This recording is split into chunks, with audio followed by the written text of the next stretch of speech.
on Score North and ScoreNorth.com.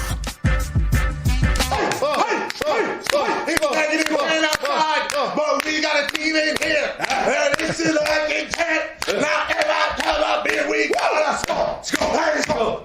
Let's go.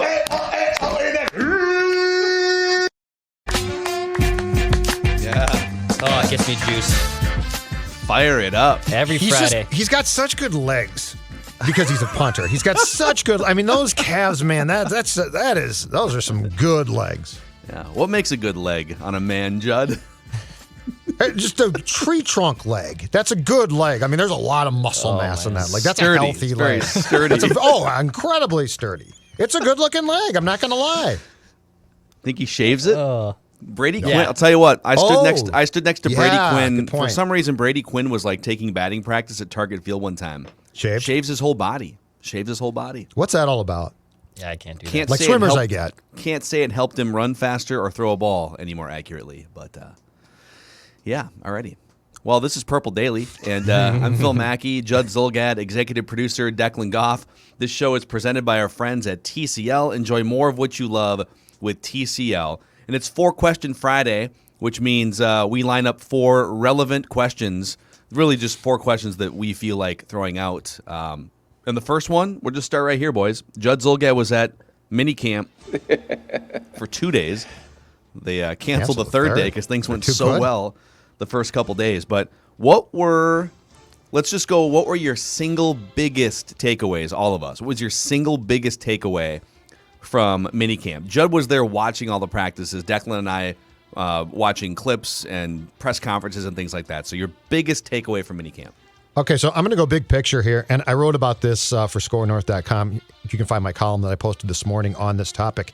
But my biggest takeaway was this. So it was, I got to say, pretty relaxed there. And that's not a bad thing. But, like there are times where you can tell, even this time of year, Zimmer's uptight, coaches are uptight, Cousins is uptight. Not this time. It seemed relaxed. It seemed, which is a good thing. It seemed laid back. It seemed like they got their work done, but there wasn't an overall angst there. And I guess my biggest takeaway was, I think that's the right way to go because, I mean, football sucks. It's a long season. It's a hard sport to play. And when you're uptight in June or at the start of training camp, that's not a positive. So my biggest takeaway was, I wonder if we're going to see that same mentality and attitude brought to training camp because, and this is what I got into in my column, the pressure is on. And I don't mean that as a bad thing, but like this team is built to win now. And to go back to the Mackey and Judd Purple Daily mantra of recent months, no excuses now. No excuses. The offensive line might not be perfect, but it's damn well rebuilt. And there is not a player drafted after the third round. It's all draft picks now, hopefully, if Smith and Darisaw start, which I think they will. There's not a player drafted after the third round on that offensive line. There's 2 first-round picks. Kirk has weapons, no question about it, that hopefully Clint Kubiak will allow him to use. The defense might not be perfect, but it's rebuilt. A lot of investments. 11 free agents brought in since the end of last season on defense. And so Zimmer has tended to tighten up at times. I'm curious if we're going to see what I liked during minicamp, which was sort of a relaxed, we've got work to do, but we'll get it done. Are we going to see that? Because if we do, that's a really positive sign. Mm-hmm. If they get to training camp and it's sort of uptight and like we're expected to win the division, we got to go. I gotta go. I don't like that mentality to start a season. So that's my biggest takeaway is more the 10,000-foot view of I liked what I saw. Are we going to continue to see that? Yeah, and just to reiterate what Judd said, I think the tagline we are putting on the Vikings from their perspective is no excuses. And our own mission statement on this show continues to be we'd like to see the Vikings win a Super Bowl before we all die. And I think my main takeaway from just the minicamp conversations and press conferences and even just the social media stuff coming out is that there is an internal confidence among this Vikings team that we haven't seen in a while. I mean, they've been good and they've been competitive even when they miss the playoffs. Like there's a certain belief that they're going to win games. You know, they're certainly not in like New York Jets mode the last few years where they're just a shattered franchise. So they've never like fully lacked confidence, but this team, everything that Adam Thielen said earlier in the week, Patrick Peterson brings a level of bravado. Eric Kendricks has this sort of quiet, calm confidence, just like Harrison Smith does and Daniil Hunter.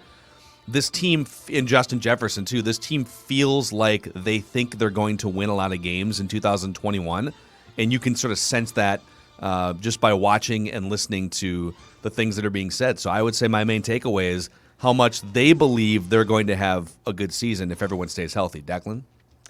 For me, it's very simple, and I'll just rip this Band-Aid off and start this campaign as it goes. Shane Zylstra is going to get that wide receiver 3 job, so Chad Beebe might be on the lookout for his roster spot there, because I think Shane Zylstra was turning some heads with his boy Kellen Mond.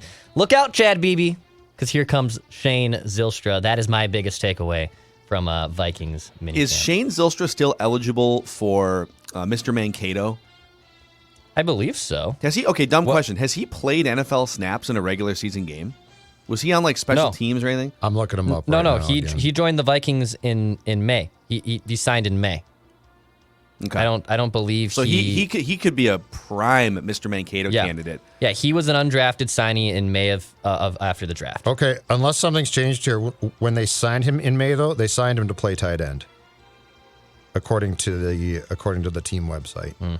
Okay. Don't sleep on Shane Zylstra. But yes, he's a tight end. That's fine. So he can't win the receiver 3, but he can still He's play. got a month and a half to lose some weight. That's what Declan's saying. And shrink maybe. He can just still take Chad Beebe's roster spot in general. Yeah. So if it's guard, or if it's wide receiver, quarterback, doesn't matter. He is a Mr. Mankato candidate. Yes. Declan's like, just slash his tires. Just get him out of here. Just slash his tires. It was me.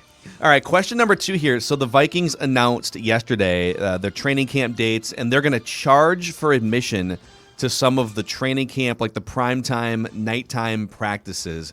I don't believe they ever did this in Mankato. I don't think, there was no fans at camp last year. There was premium for, which there still is, but they never charged the ordinary fan. Mm-hmm.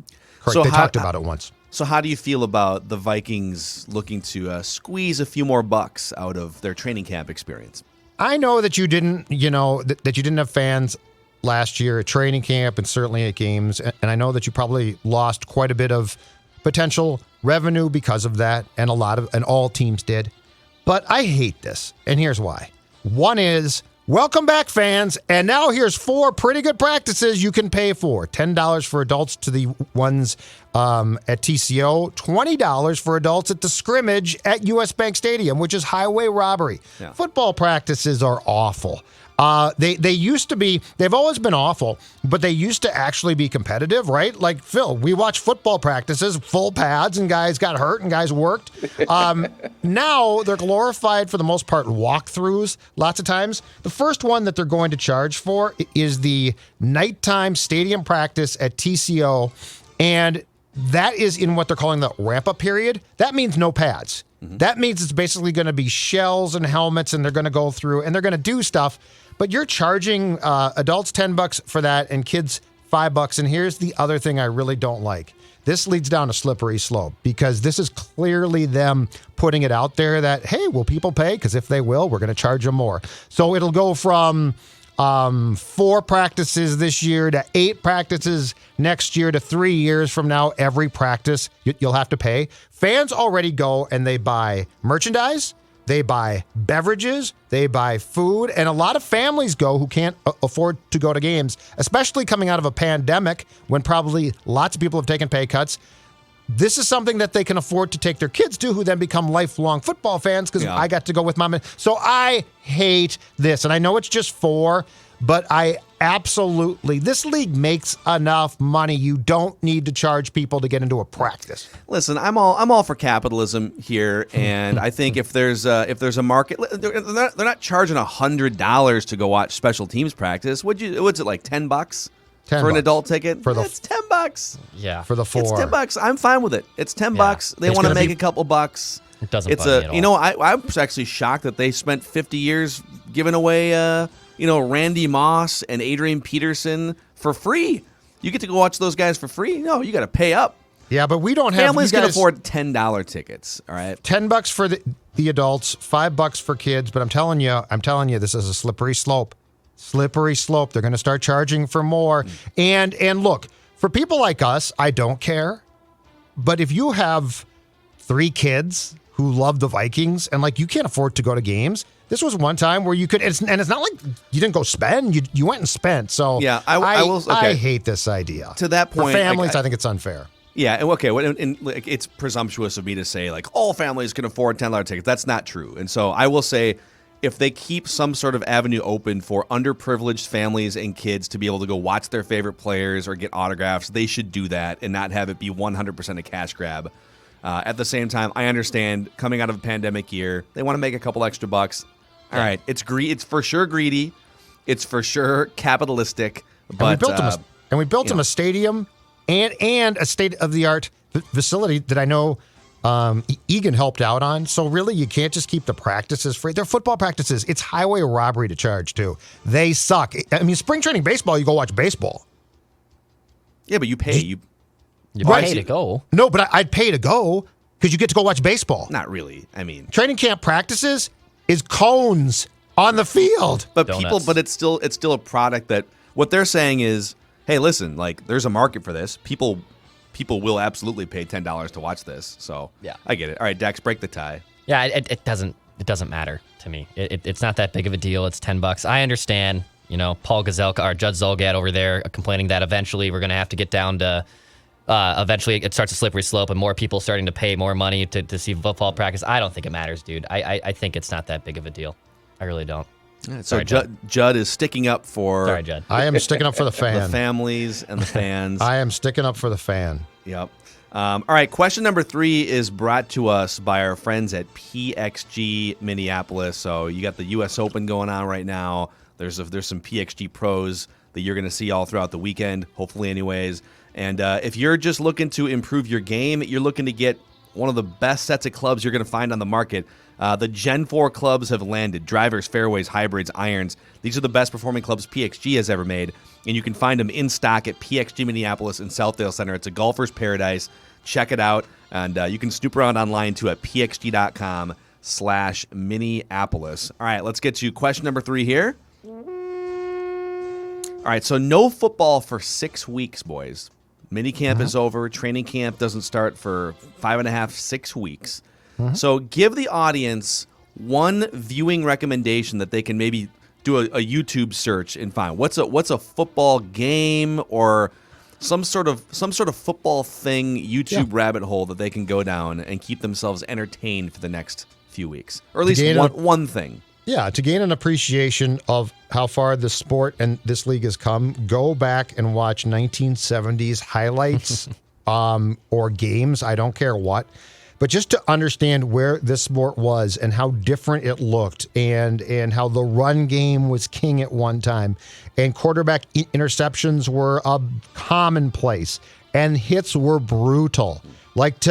It's hard to fathom how much the sport has changed until you go look at the 70s or the 60s and see that it was a brutal sport that you know what was played in these big cookie cutter multi-use stadiums. Like everything about it was different.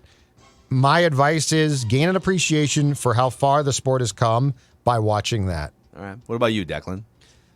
2 things come to mind. Number 1, SB Nation does these great long docs, not long, short docs, so they're 15 minutes. They're called rewinders.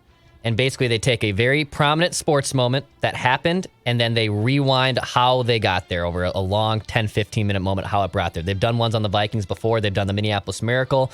They've done the Favre interception. They've even done the Michael Vick run in overtime in 2004. They're great little vignettes of how things happen in sports you might have forgot about. And another one that I saw actually on the Skull Reddit page this morning was when, and I've mentioned I think this game before in our Zimmer era, but when Zimmer's 2017 team, the number 1 defense, shut down Sean McVay and the Rams against the number 1 offense here at US Bank Stadium, like absolutely just put the clamps on them. That's a great highlight game to go back and watch. That was you can make a case that was one of Mike Zimmer's most masterful pieces of a game where he shut down Sean McVay and the number 1 offense. Yeah. I like all those recommendations. I'm going to give you one. I went down a YouTube rabbit hole earlier this week, and I was just thinking back because I used to play Tecmo Super Bowl on the original Nintendo when I was a kid back in the 90s. And one of my favorite teams to play with was the Chiefs because of Christian Okoye, the Nigerian nightmare running back. He had a couple just huge seasons. And so if you go down a YouTube rabbit hole and search Christian Okoye, Okoye, for those who don't remember his career, you want to talk like early 90s, big ass shoulder pads, neck roll, and just barreling through the line of scrimmage. That's kind of what Mike Zimmer's, I think, dream of what he wants the Vikings to be, right? Like, he would love for the Vikings to just pound the rock 45 times a game and play ball control and defense. Go watch some Christian Okoye highlight reels and full games on YouTube and get that flavor of 90s football. I want to say that Christian Okoye, didn't he have a really big game in the opener in 1990? I'm trying to find it here quickly. I want to say that the Vikings opened against the Chiefs in Kansas City and got done by him. Yeah, I Wade know that Wilson, I think, started at quarterback. I'm trying to find it here, and I can't get it booted up. I do know that phone. he was like very inexperienced when it came to football, and in fact, wasn't he? Yeah, I just found this. So they did he was play he was Kansas. an Olympic athlete. Like, he was a track and field guy. He won 7 college titles in shot put, discus, and hammer throw. And the first time he attended an American football game, he thought the game was boring. Well, And then he went on to he was a second-round pick out of Azusa Pacific and wound up he was like 250 pounds and 6'1" and just barreled guys. So 92 yards on 28 carries, so not great. A touchdown against the Vikings in the 1990 opener, which was a 24-21 Chiefs victory. yeah. All right, question number 4 here on this 4-question Friday, boys. Would you rather lose all of your money or lose your best friend? And I'm going to take your significant other / wife out of the equation if she's your best friend. All right. And your best friend you're not saying dies, you're just saying like you don't talk to the person gone. anymore. No, They're gone from your life. Right, but they're not dead. They're not dead. That is a big important caveat here. So like you just don't talk to them anymore. Let's just say I'd prefer they not be dead because then I don't think I can. they're wish just that. out of your life. They're out of your that's life. simple. That's simple. I'm not going to lose my money. I think I'm with Judd. I'm not even going to come close to losing my money. I mean, I love my friends. You can I get love your them money dearly. back. What if you could get your money back by just continuing to work? But I'm out of money. But I'm broke. You know what? And I have a friend out of it. I don't care about that. I want my money. But I'm broke. Yeah. Like, I've got Dawn. I've got Stella. Okay, that's cool. I'm fine. Okay, what if it was all right? Like, What the if pandemic was I lost my friend. I mean, you couldn't go out with your friends. let me rephrase it. Let me rephrase Actually, it was fine. because I would choose money too in that scenario. All right, who am I kidding? All right, would you rather lose all your money or have to go through the rest of your life alone without a significant other? Declan's got a longer road potentially. Yeah, I do. How rich am I? Well, Right now. Your income yeah, now. I mean, none of us are rich, No, but you know what we're doing. we're not broke either. Okay, so but I'm not gonna lose Dawn for that then. All right. Here's what I would do. I would lose my money because I need to hitch my wagon to a woman who makes way more money than me in There you go. general. That's the play right there. So Amen. Yeah, you well, lose you're all single, the money. you got that. You start Sure. at 0, build up that equity again, Yeah. baby. I'm ready to go. That's easy for you. I cannot afford, literally, to marry someone who makes the same, if not less, money than we will not have a good life. We just won't have a very good life. This is very simple for you right now. very simple. Like this is not hard because you're leveraging your situation to your advantage. Yes. You're sort of like Joe Fox. You A little are. like Joe Fox. A little I manipulative. mean, you're an a-hole, but Yeah. that's fine. Well, that's but that's why. very easy. Makes sense. Phil, Makes what's more your sense. response? Because you got a gal like I do, so like that's tougher.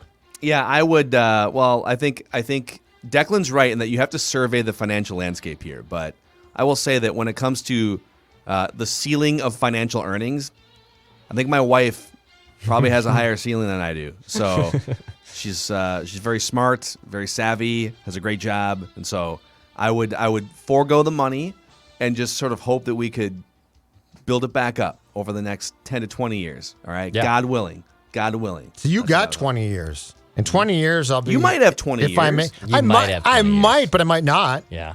Again, I mean, I'm 51. There's no guarantee I get to 60. I always felt before this there were guarantees. what is Like I was like- is 60 sort of gravy? Like if you get to 60, are you? No, 70's gravy because a lot of men die at 69. Don't say it. I won't. A lot of men die at 69. I feel like not getting to 60 would be a little bit of an upset, Declan but not just can't- shocking. Declan's just laughing his ass off over there. But no, I'm serious. A lot of men. Don's dad died 69. There's a lot of men that don't get that. So Yeah. so I would say 70 is gravy. I just think it's important to say 60 is not a given. Right. Like there's a lot that could go wrong. You know, I had when I was 12 years old, my family we had it was like a big family trip, including my aunt and uncle and cousin. We all drove down to New Orleans, Florida, and kind of went up around SEC country, right? And so I remember we were in New Orleans. We were in the French Quarter, and we ran into one of many tarot card and palm reader type people, right? These psychics. Oh, of course. And so she did 2 readings, one on my aunt, and correctly predicted. This is your 4th marriage, right? And she was right. Like she nailed all these things, right? Oh, wow. And then she does a reading. They thought it'd be funny for her to do a reading on a kid. And she said, "You're going to die in your mid-60s," is what I'm reading from your palm. Oh, I can see that. So yeah. I've always sort of thought, yeah, all right, I've got less time maybe, or I think if I get to 70, it's sort of gravy. Yeah. And I try not to be super unhealthy, but Technically, you should get there, but I'm just saying the risks go much higher. Sure. Much higher. I mean, Declan's probably got 30 some odd years for sure left. I mean, he should have more. I think, yeah. But I mean, it's all about the genes. It's all about your genes, man. Yeah. Royce Well, is the perfect example of that. Patrick Royce, whoever his parents were, unbelievable genes. Yeah, he's always been overweight, but he's never had any. He always says, they say my blood pressure is fine. It's a modern miracle. Meanwhile, like I've had cholesterol since I was 23. Yeah, there it is. Football! Anyways, that got dark and morbid there. Yeah. Well, it just Super depends on the weird. parameters. Yeah. But yeah, friends, see you later, bye. Friends, yeah, cool, yeah. The pandemic taught me out. one thing. Being home's great. Yeah, safe at home. As my shirt says, safe at home. Safe at home, exactly Safe at home, right. which Safe at home I with did my not do. with my Yes. remote control and some beers. Well, thanks for hanging out with us on this morbid episode of Purple Daily. Don't forget, click the It's a good subscribe question. button on our YouTube page and give us a 5-star rating and a positive review on Apple Podcasts. It helps spread the word to other Vikings fans about this community that we are building. Thanks to you guys. We'll see you guys tomorrow.